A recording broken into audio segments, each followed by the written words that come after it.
Biloxi Police and Gulfport Police expected to give an update in just a few moments on this investigation of the deadly police shooting, and it does appear they do have a suspect in custody.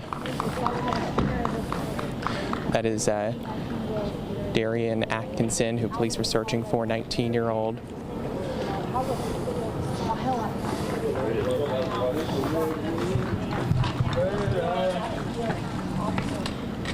Darian Atkinson has been arrested for the capital murder of Robert McKeithen. He was arrested earlier tonight in Wiggins.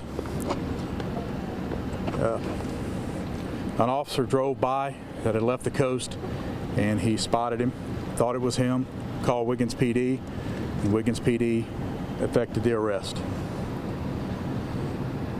It's been a long couple of days. We feel vindicated. He's been treated properly and fairly,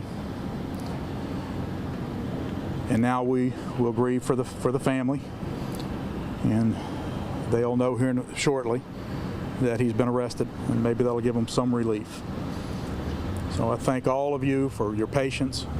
I know you've been standing here a little while. We appreciate that very much, and I'll answer any questions that I can. Did he say anything? I can't answer that. Which department did the officer work for that spotted him? Biloxi.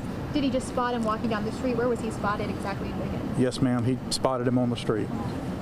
You guys know how he got up there? You guys thought he was staying in Biloxi. Yeah, we don't know how he got there yet. Did it look like anyone was trying to help hide him, help him, or anything like that? There will be another charge, accessory, and that's about all I can tell you about that right now. Any motive as to why? We don't know right now. Did he have a weapon? Describe the scene behind you. These officers have spent, some of them have been up for 38, 40, 44 hours. We thought it fitting for them to be here and see the arrest that they worked so hard to try to effect. What is kind of your reaction to him walking in and having a smile on his face? I'm not bothered by his smile. How has this impacted the community here in Biloxi? Well, the community has been very positive, very supportive, unbelievably. I mean, you hear things all throughout the nation where the communities aren't so supportive. That is not the case here. This community has been very supportive of us. It's unbelievable the calls that we have not been able to return yet, and the cards, the letters, the people who came down and brought food and nourished the officers while they worked. It's just really tugged at my heart. What would you like to say to Officer McKeithen's family at this moment? You know, I just don't know what to say to them. There's no words that they're going to make this better for them. I hope in some small way making this arrest tonight will bring them some closure, but there's no words. I've talked to Miss McKeithen several times, and you know, there's no words to make her feel better. When is the last time an officer here has been injured? Well, killed on the line of duty, it would have been in the 70s. Did you recover the weapon? I can't answer that right now. A relatively quick arrest, less than 24 hours, and he is now walking into the same department where just steps from where he shot and killed one of your officers. That was pretty quick. We think it was pretty quick. Again, it was a lot of hard work and by a lot of people.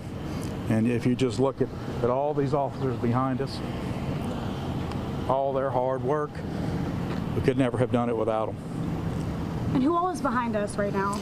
Every agency you can think of is back there. You've got several sheriff's departments, police departments, the FBI, DEA, Border Patrol, several fire departments, just a whole, and I'm sure I've left some out. And what's next for the department when it comes to recovery, trying to push past this? Next, we want to make sure that we have a solid case. We want the district attorney to be pleased with the case that we present, and we want this guy to pay for what he's done. Chief, can you describe how it's been like throughout this whole process in making this arrest and what just the whole process has been like? Well, it's been very difficult. It's been very straining. You know, my officers and a lot of the other officers in the area had just come off of you know, we had a pretty big event here, and you know, the air show, and so those guys had been up for 12 or 15 hours before this took place. So like I said earlier, some of them have been up 40, 44 hours straight.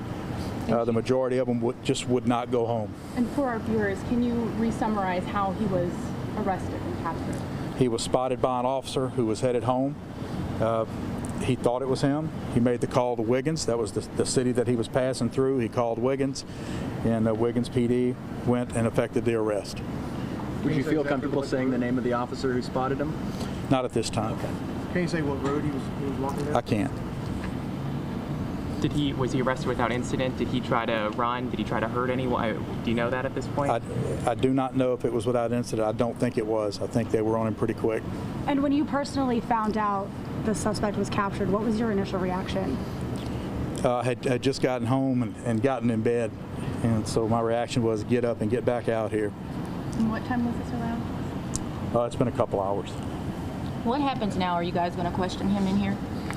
Yes, that will take place. And will he be what jail is he going to be taken to after? Harrison County Adult Detention Center once he's through. I think these gentlemen may have something they want to add. We're good for now. This investigation is at a milestone. We have someone in custody, and we're tired. Thank y'all for being here. Thank you guys. Thank you very much. I want to ask